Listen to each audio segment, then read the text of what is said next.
था। तो एक दिन मैं यूट्यूब पर बागेश्वर धाम की वीडियोस देख रही थी, तो इन बिटवीन मेरी फ्रेंड का कॉल आया। उन्होंने मुझे बोला कि तुम ट्यूसडे के पास रखा करो या ट्यूसडे मंदिर जाया करो, ट्यूसडे के चालीसा पढ़ा करो, माता रानी के पढ़ा करो या हनुमान चालीसा पढ़ा करो, जिससे तुम्हारे मन को शांति मिलेगी, तुम्हें अच्छा लगेगा। जयेश भैया की वीडियो सामने आई जो सीक्रेट मिस्ट्री के नाम से हैं। तो उनमें मैंने काफ़ी लोगों के ऐसे अलग अलग अनुभव देखे जो काफ़ी ज़्यादा मतलब आपको पॉजिटिव भी कर रहे थे और कहीं ना कहीं आपको एक भक्ति की तरफ आपको लेके जा रहे थे। लाइफ में ऐसी प्रॉब्लम्स साथ ही साथ चल रही थी, तो मुझे लगता था कि ये कुछ अच्छा नहीं हो रहा है, पता नहीं भगवान मेरी प्रार्थना सुन रहे हैं नहीं सुन रहे हैं, मैं कैसे करूँ, मैं ठीक कर रही हूँ नहीं कर रही हूँ, सही रास्ते पर चल रही हूँ नहीं चल रही हूँ। तो डेली ऐसे जॉब पर जाती थी, जब भी मैं फिनेंशली स्टक होकर रह जाती हूँ तो आई डोंट नो, मुझे नहीं पता कैसे प्रभु जी ने, कैसे हनुमान भैया ने मेरा साथ दिया। और मुझे अब ऐसे लगता है कि अभी भी वो मेरे पास ही खड़े हैं। मेरे मन में शांति होनी भी बहुत ज़रूरी है, और मन की शांति मुझे जब मैं भैया से मिली हूँ, बजरंगदास भैया से मिली हूँ, उसके बाद से मुझे होनी शुरू हुई है। जब से मैंने हनुमान भैया को फील किया है कि वो मेरे पास है, मेरी हर एक बात सुनते हैं। मेरे मन में अगर कोई राम जी का कोई भजन भी चल रहा है ना, तो वो भी उनके मुँह से सामने आ जाता है कि हाँ ये वाला तुम्हारे मन में चल रहा था ना।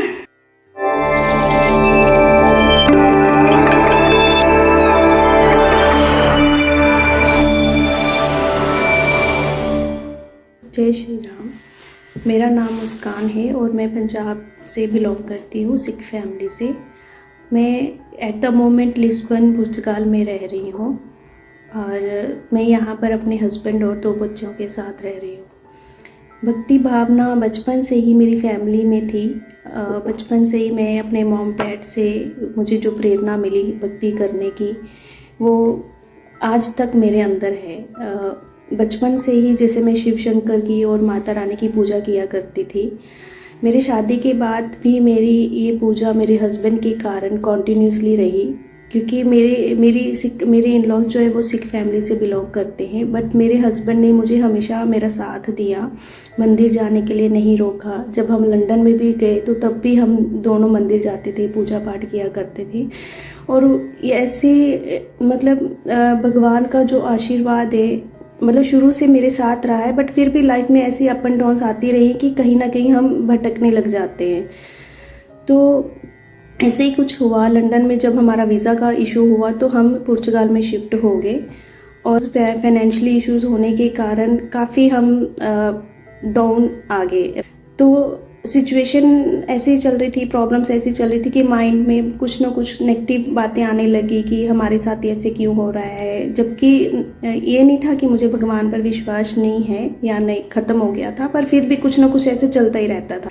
तो एक दिन मैं यूट्यूब पर बागेश्वर धाम की वीडियोस देख रही थी, तो इन बिटवीन मेरी फ्रेंड का कॉल आया। उन्होंने मुझे बोला कि तुम ट्यूसडे के पास रखा करो या ट्यूसडे मंदिर जाया करो, ट्यूसडे के चालीसा पढ़ा करो, माता रानी के पढ़ा करो या हनुमान चालीसा पढ़ा करो, जिससे तुम्हारे मन को शांति मिलेगी, तुम्हें अच्छा लगेगा। ऐसे मैंने फिर यूट्यूब पर सर्च करना शुरू किया कि मैं क्या करूँ। यूट्यूब पे मैंने फास्टिंग के बारे में देखना शुरू किया, रखना चाहिए नहीं रखना चाहिए, कैसे रखना चाहिए, सब विधि। मतलब मुझे कुछ नॉलेज, इतनी ज़्यादा नॉलेज नहीं थी। और वैसे भी जब हम फॉरेन में रहते तो यहाँ पर जैसे इंडिया में सब कुछ विधि विधान से सब कुछ मिल जाता है, पूजा पाठ का सामान, यहाँ ऐसे सब कुछ मिलना बहुत पॉसिबल नहीं होता। तो मैंने यूट्यूब पर जब बागेश्वर धाम जी की गुरुजी की वीडियोस देखनी, कथा सुननी शुरू की, तो मुझे मेरे मन को बहुत अच्छा लगने लगा, बहुत शांति मिलने लगी। और इसी बीच मैंने जब उनकी वीडियो देख रही थी तो एक बार जयेश भैया की वीडियो सामने आई जो सीक्रेट मिस्ट्री के नाम से हैं।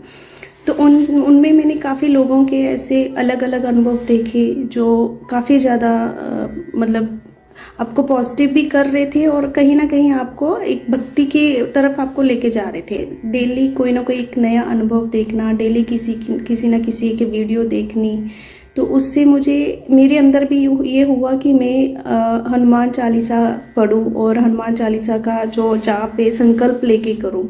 तो मेरे मन में आया कि मैं 40 डेज़ का संकल्प लेती हूँ। जैसे ही मैंने संकल्प लिया 40 डेज़ का, तो मैंने अपने हस्बैंड को बोला कि मैंने 40 डेज़ के लिए लहसुन प्याज नहीं खाना है, क्योंकि मुझे था कि मैं जितना, क्योंकि नॉनवेज तो मैं पहले से ही नहीं खाती हूँ, तो मुझे था कि जितना हम शुद्धि से पूजा पाठ करें उतना अच्छा होगा। तो इसमें मेरे हस्बैंड ने, मेरे छोटे 2 बच्चे जो, उन्होंने भी बहुत साथ दिया। उन्होंने भी मतलब 40 डेज़ के लिए लहसुन प्याज नहीं खाया, है ना। बच्चों से एक बीच में हो जाता था, क्योंकि शेयरिंग में जब हम रहते हैं तो बच्चे इधर उधर मतलब खा लेते थे, बट मुझे ये होता था कि प्रभु जी को सब पता है, वो बच्चों को माफ़ कर सकते हैं, माफ़ कर देते हैं। तो ऐसे ही जब मैं पूजा पाठ करने लगी, 40 दिन का संकल्प लेके मैंने डेली दिया जलाना, हनुमान जी की पूजा करनी, चालीसा पढ़ना, तब मुझे इतना पता नहीं था कि मुझे साथ साथ जाप भी करना ही होता है। पर मैं जाप करती थी, पर रेगुलर नहीं करती थी। तो कुछ दिन के बाद क्या हुआ कि जब मैंने हनुमान जी की पूजा की, तो हनुमान जी के फोरहेड पर, माथे पर एक पूरा येलो रंग हो गया, येलो कलर का माथा पूरा हो गया, और उसके उनके बीच में वाइट कलर की बहुत तेज रोशनी जैसे होती है, ऐसे वो चमकने लगी। तो पहले मुझे ध्यान नहीं था, जब मैंने एकदम से देखा तो वो जो उनका माथा था वो अलग ही मतलब नज़र आ रहा था, मतलब पूरी मूर्ति में ना अलग ही नज़र आ रहा था। तो मैं बहुत खुश हुई, मैंने अपने हस्बैंड को भी बताया, मैंने अपनी मॉम को भी बताया, तो अच्छा लगा मुझे ना। तो तब मुझे लगा कि हाँ, प्रभु जी मेरी भक्ति स्वीकार कर रहे हैं या सुन रहे हैं ऐसे। बट फिर भी कहीं ना कहीं मुझे ऐसे होता था कि मेरे मन में कोई ना कोई शंका रहती थी कुछ दिन के बाद, जैसे कुछ अच्छा नहीं हो रहा है, पता नहीं भगवान मेरी प्रार्थना सुन रहे हैं नहीं सुन रहे हैं, मैं कैसे करूँ, मैं ठीक कर रही हूँ नहीं कर रही हूँ, सही रास्ते पर चल रही हूँ नहीं चल रही हूँ। मेरे मन में जो कुछ भी सोचती थी तो वो मेरे सामने आता था, बट मुझे ऐसे होता था कि नहीं यार, ये मेरा वहम है, जस्ट मुझे ऐसा लगता था कि मैं बस इमेजिनेशन ही कर रही हूँ इन सब चीज़ों को ना। तो वो मेरे सामने बहुत क्लियर नहीं हो रहा था कुछ भी। मेरे मन में इतनी शंकाएं बढ़ गई थी, मुझे ये लो हो रहा था कि मैं किससे पूछूं, किससे बात करूं। मैं हनुमान भैया, एक्चुअली मैंने आपको बताया नहीं, मैंने हनुमान जी से अपने भाई का रिश्ता बनाया है। और इवन कि मैंने इन बिटवीन चालीसा के बीच में कभी उनको गुरु भी बोला है, पिताजी भी बोला है, उनको सब कुछ, मतलब मेरे लिए वो सब कुछ ही है, सब कुछ ही है। तो जब मैंने उनसे बात करती हूँ तो मैं उनको हनुमान भैया कह के बुलाती हूँ। तो जब मैंने उनको हनुमान भैया कह के बोला, मैंने कहा भैया मुझे नहीं समझ में आ रहा, मैं क्या करूँ, कैसे, मैं सही कर रही हूँ नहीं कर रही, मुझे कुछ नहीं समझ में आ रहा, आप मुझे बताओ, प्लीज़ गाइड करो ना। तो ऐसे जब मैं यूट्यूब में जयेश भैया की वीडियोस देखती थी, मतलब डेली ही मेरा रूटीन बन गया था कि मैंने और कुछ वॉच नहीं करना, जैसे राम जी का जाप सिमरन करते सुनते जाना या उनकी वीडियोस देखते जाती थी। तो एक दिन जब मैंने उनकी वीडियो लगाई तो जो बजरंग दास भैया जी हैं, इनकी वीडियो सामने आई। तो जब मैंने इनका वीडियो देखा, जॉब पर पहुंची, तो मुझे बहुत अच्छा लगा। मेरा मन हुआ कि मैं एक बार ही क्यों ना भैया से बात करके देखूं, क्या मुझे अंदर से ऐसे फील हो रहा था कि शायद हनुमान भैया ने मेरे लिए इनको भेजा है, ताकि जो मेरे मन में जो डाउट्स है वो मैं क्लियर कर सकूं कि मैं सही कर रही हूँ, सही भक्ति कर रही हूँ या नहीं कर रही हूँ, ऐसे मेरे जो डाउट्स थे। तो जब मैंने उनसे बात की तो पता नहीं क्यों मेरे मन के अंदर एक अलग सी ही पॉजिटिविटी आ गई बात करने से ही, और मुझे ऐसे लगने लगा कि जैसे मुझे सब कुछ मिल गया है, और मैं इनसे हर तरह की, जैसे जो मेरी प्रॉब्लम्स है, फाइनेंशियली है, फैमिली इश्यूज है, कुछ भी है, मैं हर तरह की बात शेयर कर सकती हूँ। तो मुझे बहुत अच्छा लगा। फिर इनसे मुझे ये प्रेरणा मिली कि मुझे ये पता चला कि किस विधि से हमें पूजा पाठ करना चाहिए। मैं पहले जब चालीसा पढ़ती थी तो मैं बाकी लोगों के अनुभव देख के मुझे ऐसे लगता था कि मेरे साथ चमत्कार क्यों नहीं हो रहा है, मेरे साथ क्यों भगवान मुझे सपने में नहीं आते या मुझे दर्शन नहीं देते, ऐसे मुझे फील होता था।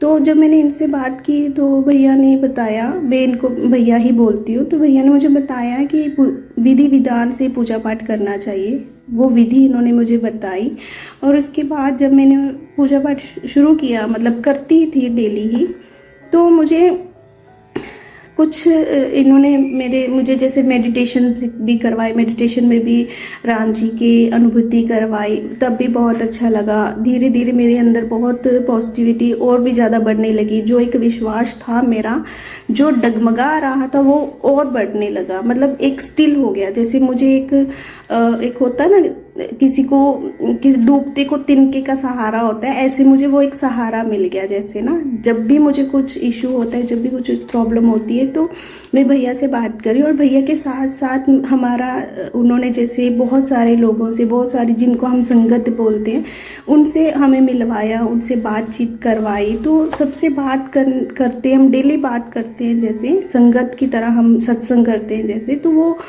उससे इतनी पॉजिटिविटी आई, इतना अच्छा लगने लगा कि मुझे अब ऐसे लगता ही नहीं है कि मेरा कोई नहीं है। और मेरी जो प्रॉब्लम्स हैं, मुझे खुद को भी नहीं पता कि मेरी प्रॉब्लम्स कैसे सॉल्व हो रही है, कैसे मैं आगे बढ़ रही हूँ। जैसे छोटी छोटी प्रॉब्लम्स हैं, मेरे जो छोटे छोटे अनुभव है, वो अब मुझे खुद को नहीं पता। मैं डेली जब उठती हूँ कि डेली मेरे साथ लाइफ में एक नया अनुभव होता है। ऐसे तो मेरे बहुत सारे अनुभव हैं, बट मैं कुछ आपसे शेयर करना चाहती हूँ, जो कि मेरे लिए बहुत ही है, तो बहुत छोटे, बट मेरे लिए बहुत बड़े हैं। जैसे जब मैंने हनुमान जी का चालीसा स्टार्ट किया था पाठ करना, और उस टाइम पे अभी मेरे बजरंग दास भैया जी से बात नहीं हुई थी, गुरु जी से बात नहीं हुई थी। तो तब भी मैं हनुमान भैया से बात करती थी कि भैया मैं ऐसे प्रॉब्लम में हूँ, प्लीज़ आप मुझे हेल्प करो, मुझे गाइड करो, मुझे कुछ समझ में नहीं आ रहा। तो उन दिनों क्या हुआ था कि जहाँ मैं रह रही हूँ, मुझे वहाँ से घर शिफ्ट करना था। तो जब मैंने घर शिफ्ट करना था, तो मुझे इतनी प्रॉब्लम थी, मुझे समझ में नहीं आ रहा था कि कहाँ से फाइंड आउट करूँ, कैसे करूँ। मैंने अपने फ्रेंड्स से बात की, बहुत लोगों को बोला, मेरे हस्बैंड ने बहुत सबको बोला कि हमें घर की ज़रूरत है, अगर मिलता है तो बताओ। बट सब लोग क्या कह रहे थे कि आपको 1 मंथ का रेंट, 1 मंथ का एडवांस देना पड़ेगा। बट प्रॉब्लम क्या थी मेरी फाइनेंशियली, क्योंकि हम अभी यहाँ नए शिफ्ट हुए हैं, तो सिर्फ हमारा हैंड टू माउथ चल रहा है। यहाँ बीच में हमारी जैसे फैमिलीज हमें हेल्प करती है। तो मेरे बच्चों को स्कूल में एडमिशन नहीं मिली, तो मेरे हस्बैंड जॉब नहीं कर रहे हैं बच्चों के कारण, तो वो घर पर है। बट उन्होंने मुझे बहुत सपोर्ट किया। मुझे घर की इतनी कोई टेंशन नहीं रहती, क्योंकि मैंने जब से मैं जॉब कर रही हूँ, तो मैं जॉब का ही देख रही हूँ।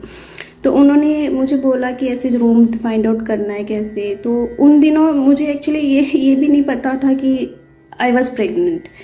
एंड जब मैं घर फाइंड आउट करने जाती थी जॉब के बाद, कहीं दूर जाना, कहीं आना, मैं भाग दौड़ में मेरा बस ऐसे जा रहा था टाइम। बहुत ज़्यादा स्ट्रेसफुल टाइम चल रहा था मेरा वो, और मुझे पता ही नहीं था कि मेरा कब मिसकैरेज हो गया। और मैंने फिर हनुमान भैया से प्रे किया कि मुझे ना आप ही रास्ता दिखाओ, मुझे नहीं समझ में आ रहा कुछ भी। जब सब जगह से मेरे फ्रेंड्स ने भी मना कर दिया कि नहीं, हमारे पास अभी नहीं है पैसे, हम आपको इतने दिनों में देंगे, थोड़े दिनों में देंगे, ऐसे सब लोग टाल मटोल कर रहे थे। तो मुझे था कि पता नहीं क्या होगा, मैं क्या बच्चों को लेकर सड़क पर बैठूंगी, क्या मैं बच्चों को लेकर, मतलब मुझे समझ ही नहीं आ रहा था कि मैं कहाँ जाऊंगी, कैसे करूंगी। तो इन बिटवीन मैंने और मेरे हस्बैंड ने एक घर देखा, वो हम दोनों को ही पसंद था। बट वहाँ से हाँ नहीं हो रही थी, क्योंकि वहाँ आई थिंक कोई ऑलरेडी रह रहा था, तो कुछ इशू ऐसे था। तो उन्होंने मुझे टाइम ही नहीं दे रहे थे, मुझे जैसे कह रहे थे कि नहीं आज नहीं, कल नहीं, अभी है नहीं, अभी कोई रह रहा है, ऐसे करके चल रहा था। तो मेरे हस्बैंड ने मुझे बोला कि यार वही घर लेना तो वही लेना, नहीं तो फिर और कहीं देखेंगे तो फिर पता नहीं एडवांस कहाँ से देंगे, क्योंकि जहाँ हमने हाँ की थी, जहाँ हमें पसंद आया था, वो लोग हमसे एडवांस नहीं मांग रहे थे। तो मैंने हनुमान भैया से फिर से प्रार्थना की कि प्लीज़ भैया करवा दो, मुझे वहीं शिफ्ट होना है, क्योंकि बच्चों के साथ भी थोड़ा एडजस्ट हो रहा था, क्योंकि बच्चों के साथ कहीं घर मिलना ईजी नहीं है, तो मैं कहाँ जाऊँगी ना बच्चों को लेकर। तो एटलीस्ट मैंने 5 अगस्त को इनको फ़ोन किया था, जहाँ से मैं अभी रह रही हूँ। तो इनके यहाँ से 22 अगस्त को जब मुझे हाँ हुई, तो 23 अगस्त को हम 23 अगस्त को यहाँ पर शिफ्ट हो गए। और आप मानोगे नहीं, मेरे पास शिफ्ट करने के लिए भी पैसे नहीं थे, मतलब ज़ीरो बैलेंस था, कुछ नहीं था मेरे पास। और मैं बस भैया से यही बोल रही थी, मुझे नहीं पता भैया, आपने शिफ्ट करवाना है, कैसे करवाना है मुझे नहीं पता। तभी हमारे कोई जानकार है, मतलब है उनकी एक जैसे ऑफलाइन शॉप कह सकते हैं, ऐसे उन्होंने सिर्फ हमारे जैसे हमें अच्छे नेचर से जानते हैं, मुझे और मेरे हस्बैंड को, इस वे से उन्होंने हमारी हेल्प की और हमारा आधी रात को जैसे हमारा घर सामान शिफ्ट करवाया। तो मुझे तब ऐसे लगा कि खुद जैसे भैया ही आए हैं मेरी हेल्प करने के लिए, क्योंकि जब सब लोगों ने मुंह फेर लिया था, सब लोगों ने साथ छोड़ दिया था, तो वही उन्होंने हमारा साथ दिया, जबकि उनके साथ हमारा इतना क्लोज रिलेशन भी नहीं है, फिर भी उन्होंने हमारा साथ दिया। तो वो बहुत बड़ा अनुभव था मेरे लिए, मुझे बहुत मतलब इतना शुक्र होना मैं प्रभु जी का बता नहीं सकती। हर कदम पर उन्होंने मेरा साथ दिया है। जब हम यहाँ शिफ्ट हुए उसके बाद भी फाइनेंशियली हमारा ऐसे चल रहा था, मतलब डेली कुछ ना कुछ पर फिर भी मुझे एक विश्वास था कि सब अच्छा ही होगा। उसके बाद जब मैं भैया से मिली, बजरंग दास भैया से मिली, तब के बाद तो मेरी लाइफ में जैसे टर्निंग पॉइंट आ जाता है ऐसे हो गया। मुझे डेली एक नया अनुभव मिलने लगा।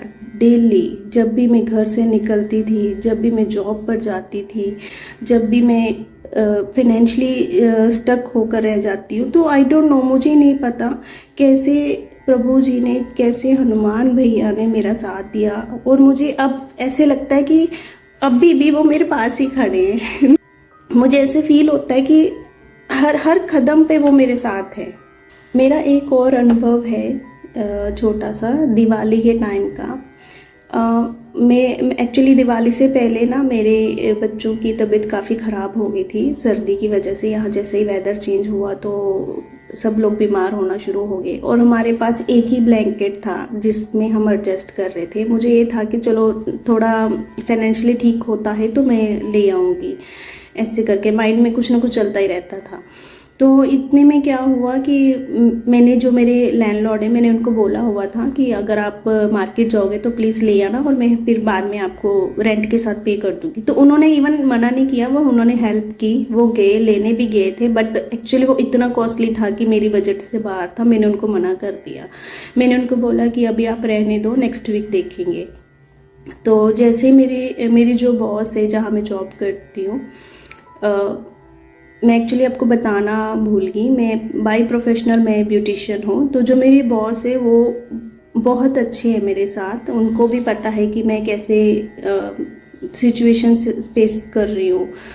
तो जब मैंने उनसे ऐसे सरसरी जैसे हम बात करते, मैंने उनसे बात की कि ऐसे भैया गए थे बट बहुत कॉस्टली था, आप मुझे बताना अगर कहीं मिलता है तो, है ना, जहाँ, क्योंकि वो यहाँ पर काफ़ी टाइम से रह रहे हैं। तो जब मैंने उनको बोला, ऐसे बात बूत करके मैं घर आ गई। जब मैं घर आई तो मुझे अचानक से 9:30 10 o'clock के करीब मेरी बॉस का फ़ोन आया और उन्होंने बोला कि अपना एड्रेस लोकेशन सेंड करना। मुझे लगा पता नहीं क्या हुआ है, कुछ गड़बड़ तो नहीं होगी जॉब पर, जो मुझे ऐसे अचानक फ़ोन आया उनका, ऐसे उनका कभी फ़ोन नहीं आया। तो जब मैंने उनको एड्रेस सेंड किया, with in half an hour 15-20 minutes वो मेरे घर आए। उन्होंने मुझे कॉल किया कि घर के नीचे आओ, मुझे बात करनी है। एंड मैं हनुमान भैया से प्रे कर रही थी लिफ्ट पे जाते हुए भी कि भैया पता नहीं क्या हुआ, प्लीज़ मेरे साथ रहना, मेरे साथ रहना, बस ऐसे बोलती हुई जा रही थी। और जब मैं उनके पास गई तो उन्होंने एकदम से मेरे हाथ में ब्लैंकेट पकड़ा दिया और बोला कि ये तुम्हारा दिवाली गिफ्ट है। And I was so shocked कि मतलब मैं उस टाइम में मुझे समझ में नहीं आ रहा था कि मैं उनको कैसे थैंक्स करूं या अपने मतलब खुशी कैसे जाहिर करूं कि उन्होंने क्या मेरी हेल्प की है ना।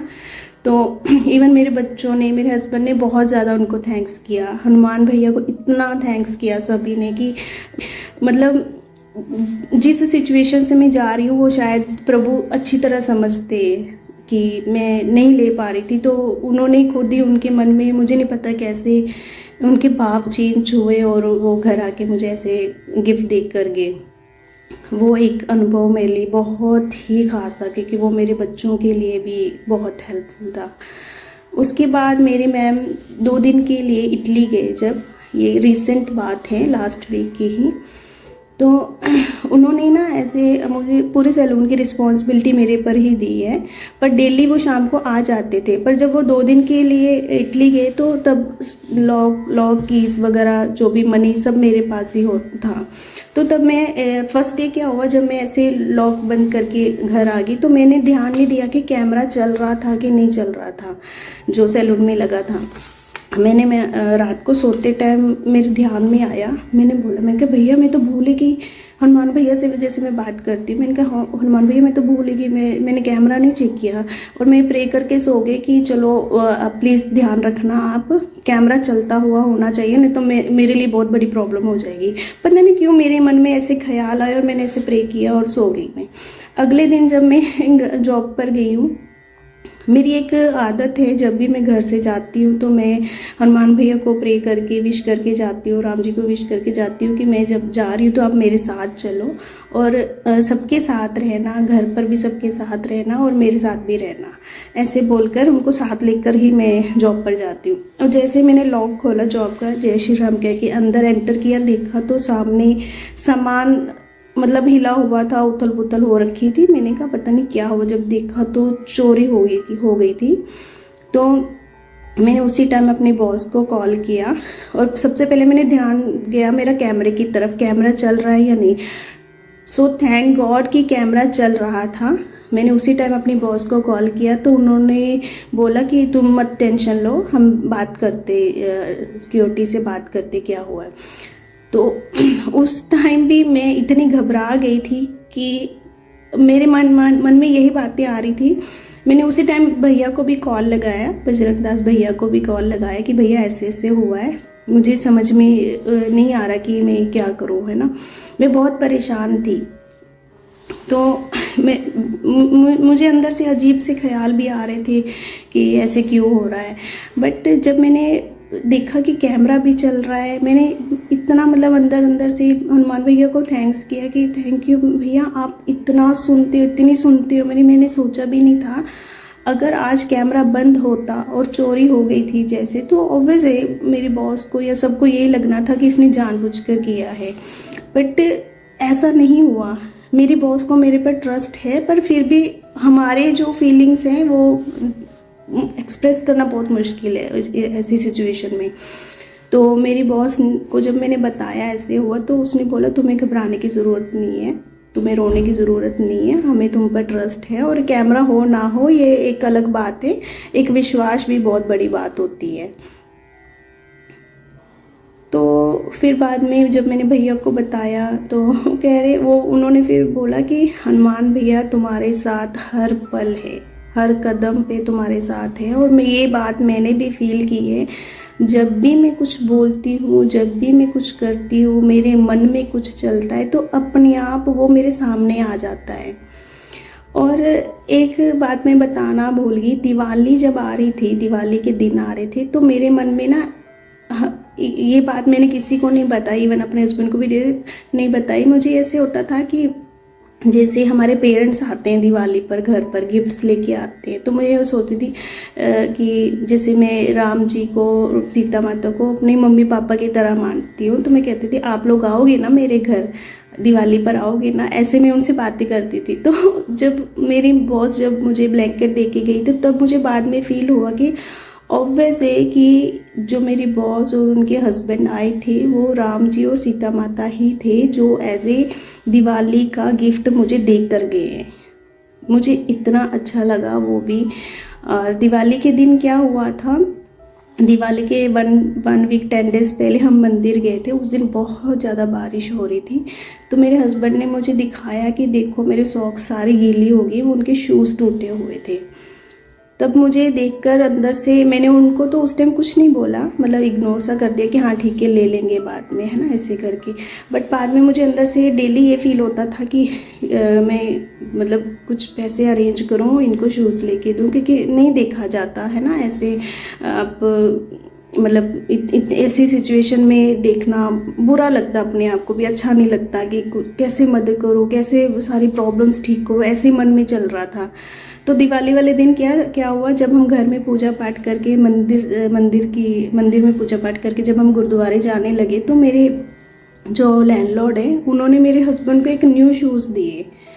मैंने उनको पूछा ये क्या है, तो कह रहे हैं कि ये हमारी तरफ से भैया के लिए है, इनको शूज़ की ज़रूरत थी, तो हमने सोचा कि इनका साइज़ भी आ गया है पूरा, तो आप ये ले सकते हो। तो है ना शॉक्ड कि मैं मन में सोच ही रही थी, 1 वीक से सोच रही थी इनको शूज़ लेकर देने के लिए, तो वो प्रभु जी ने एक पल में ही मेरी प्रॉब्लम सॉल्व कर दी। मैंने सोचा भी नहीं था ऐसे कि मैं छोटी छोटी बातें, ये छोटे छोटे अनुभव इसलिए बता रही हूँ कि जैसे हम लोग कई बार डगमगा जाते हैं, हमें नहीं पता चलता है कि प्रभु हमारी सुन रहे हैं, हमारे पास हैं नहीं है, हमारी प्रॉब्लम्स कैसे सॉल्व होंगी। तो इन छोटे छोटे अनुभव में मैंने ये सब कुछ फील किया है कि वो हमारे पास हैं। इनके कारण ही आज मेरी लाइफ इतनी अच्छी चल रही है ना। ये नहीं है कि फाइनेंशियली ही सही होने से सब कुछ अच्छा होता है, मन में शांति होनी भी बहुत ज़रूरी है। और मन की शांति मुझे जब मैं भैया से मिली हूँ, बजरंग दास भैया से मिली हूँ, उसके बाद से मुझे होनी शुरू हुई है। जब से मैंने हनुमान भैया को फील किया है कि वो मेरे पास है, मेरी हर एक बात सुनते हैं। मेरे मन में अगर कोई राम जी का कोई भजन भी चल रहा है ना, तो वो भी उनके मुँह से सामने आ जाता है कि हाँ ये वाला तुम्हारे मन में चल रहा था ना। ऐसे हर एक पल, हर एक सेकंड वो मेरी बात सुनते हैं, और इसके लिए मैं उनका बहुत बहुत दिल से धन्यवाद करती हूँ। बजरंग दास भैया का भी दिल से धन्यवाद करती हूँ। इस बीच में आपको एक छोटा सा प्रभु की कृपा बताना भूल गई। क्या हुआ था, मैंने ना एक जैसे होता है ना कि हम जब जोत जलाते हैं, तो मुझे था कि सबकी जोत में कुछ ना कुछ प्रभु जी आशीर्वाद देते हैं, तो मेरे जोत में क्यों नहीं दे रहे हैं ना, मुझे कैसे पता चलेगा कि वो मेरी भक्ति से खुश है या नहीं है। तो मैं कुछ फ़ोटोज़ आपके साथ शेयर करूँगी जो मुझे उन्होंने आशीर्वाद दिया, ब्लेसिंग्स दी। वो क्या था कि मैंने उनको सुबह बोल कर आई थी जब घर से निकली थी जोत जलाकर कि अगर आप मेरी भक्ति से खुश हैं तो प्लीज़ मेरे जोत में आप आशीर्वाद ज़रूर देना। और उस दिन ऐसा हुआ, फर्स्ट टाइम तो उन्होंने दिवाली वाले दिन दिया था, उसके 2 दिन बाद फिर मैंने ऐसे ही उनसे ज़िद कर ली। मुझे नहीं पता मैंने क्यों बोला उनको। तो जब मैं ऐसे बोलकर आ गई, तो पूरा दिन, सारा दिन ही डेली मेरी जोत सारा दिन ही कुछ टाइम बाद मेरी जोत में अलग अलग उनके स्वरूप नज़र आ रहे थे। और वो फ़ोटोज़ मेरे हस्बैंड मुझे सेंड कर रहे थे, वीडियोस बना के सेंड कर रहे थे, जो कि बहुत अलग अलग थे। इवन कल की ही बात है, कल भी जब मेरे हस्बैंड ने जोत जलाई तो उनमें मेरे जोत में बिल्कुल अलग स्वरूप नज़र आया, और वो स्वरूप मेरे हनुमान भैया और बजरंग दास भैया का स्वरूप नज़र आया मुझे, और उनकी आइज़ नज़र आई। तो ये सब ब्लेसिंग्स ही हैं, प्रभु की कृपा है। जैसे हम सोचते कि मेरे साथ चमत्कार क्यों नहीं हो रहा है, तो मैंने अब चमत्कारों को समझना, मानना छोड़ दिया। अब मुझे ये पता है कि ये प्रभु की कृपा है जो हमारे पर है। और ऐसे ही मैं प्रे करती हूँ सबके लिए कि जो भी डगमगा जाते, जो भी अपना विश्वास खो बैठते, वो अपना विश्वास बनाए रखे। एक ना एक दिन प्रभु की कृपा सब पर होगी। मुझे ना बजरंग दास भैया ने एक अनुभूति करवाई थी, जैसे हमारी जो सारी संगत है उन सबको करवाई थी। तो जब अनुभूति करवा रहे थे तो मैंने उनके जो मुझे अनुभूति हुई राम जी की, कृष्ण जी की, वो मैं शेयर करना चाहती हूँ। जब मैंने उनके तिलक में देखा तो मुझे लाल तिलक उन्होंने लगाया था जैसे हनुमान जी का, तो वो उसमें मुझे एक वाइट प्रकाश नज़र आया, बहुत तेज़ लाइट नज़र आई। और उसके बाद जब मैंने आइज़ बंद की तो मेरी आइज़ के सामने एकदम से गणेश जी की एक आँख, जो कि बहुत ही सुंदर, ऐसे अगर हम ड्राइंग करने बैठे तो नहीं कर पाएंगे, इतनी सुंदर आँख नज़र आई उनकी। और उसके बाद मुझे कृष्ण जी नज़र आए। कृष्ण जी हंसते हुए स्वरूप में, जैसे हम मूवीज़ में देखते हैं उनको हंसते स्माइल करते हुए, ऐसे वो नज़र आए मुझे। और उसके बाद मुझे ऐसे बॉडी में शिवरिंग होने लगी, कंपी चीज होने लगी। और मैंने हनुमान भैया को बोला, मन में मैं प्रे कर रही हूँ उनसे, मैंने भैया को बोला, भैया प्लीज़ मुझे राम जी के दर्शन करवा दो, मुझे प्लीज़ कृपा करो मेरे पर। ऐसे मैं उनसे बात कर रही हूँ मन में। और मेरी आंखों के सामने मतलब आंखें बंद हैं और मुझे ऐसे फील हो रहा है कि मैं राम जी के चरणों में उनकी ब्लेसिंग्स ले रही हूँ, चरणों में हूँ और मैं रो रही हूँ, बहुत ज़्यादा रो रही हूँ। और जब मैंने थोड़े टाइम बाद मतलब मेडिटेशन में ऐसे बैठी हुई थी, मैं फील कर रही थी ये सब कुछ, और मैंने देखा कि मेरी सच में मेरी आंखें भरी हुई थी और मेरी आंखों से पानी आ रहा था। तो ये बहुत ही अद्भुत अनुभूति थी मेरे लिए, क्योंकि ये मेरे साथ फर्स्ट टाइम हुआ था ऐसे, जो भैया ने मुझे करवाई। और उसके बाद से तो मुझे मेरी लाइफ में सब कुछ चेंज लग रहा है मुझे। अब जैसे मुझे ऐसे थोड़ा सा भी नेगेटिव होती हूँ तो होता नहीं होता है मुझे कि नहीं राम, जैसे मैं उनको पिताजी मानती हूँ तो मुझे होता है कि नहीं राम पिताजी भी मेरे साथ है, सीता माता भी मेरे साथ है, हनुमान भैया भी मेरे साथ है, तो मुझे किसी भी चीज़ से डरने की ज़रूरत नहीं है, ऐसे मुझे लगता है।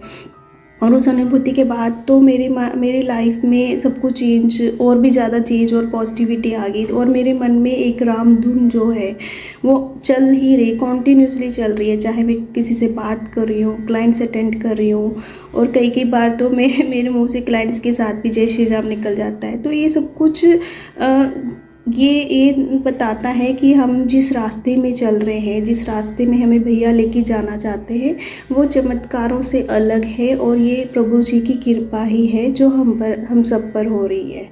मैं प्रभु जी के लिए 2 लाइन्स बोलना चाहती हूँ। तुमसे बना मेरा जीवन, सुंदर स्वपन सलोना, तुम मुझसे जुदा न होना, प्रभु मुझसे खफा न होना। Thank you. जय श्री राम।